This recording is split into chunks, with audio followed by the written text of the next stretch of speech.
ma abbiamo visto invece poca attenzione, se non il titolo, sui tre temi che abbiamo messo noi al centro della discussione, che è sanità, assistenza, servizi pubblici locali, governance e spesa pubblica.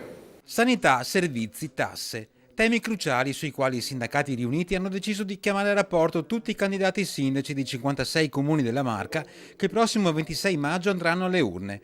10 in tutto gli incontri in programma. Abbiamo convocato attraverso delle assemblee pubbliche dove invitiamo tutti i cittadini, tutti i candidati sindaco per rispondere alle domande che sono all'interno delle nostre piattaforme sindacali che ogni anno andiamo a discutere con i comuni e intendiamo appunto anche ai nuovi che si candidano porre le stesse questioni. Si parte dalla sanità e i servizi per gli anziani. Partita regionale sì, ma sulla quale anche le conferenze dei sindaci possono e devono fare pressione. C'è una partita dove nei prossimi mesi si muoveranno parecchi milioni di euro e noi vorremmo che i sindaci e chi viene eletto negli consigli abbia la consapevolezza di fare il meglio con quei soldi per i loro cittadini. Tasse, pur rilevando sul lavoro e redditi un quadro in lieve miglioramento, CGIL, CISL e UIL chiedono ai sindaci di non aumentare le addizionali IRPEF e invitano le aziende partecipate, di cui i comuni sono soci, a fondersi nell'interesse di tutti. Messaggio chiaro rivolto per esempio a Contarina e Savno.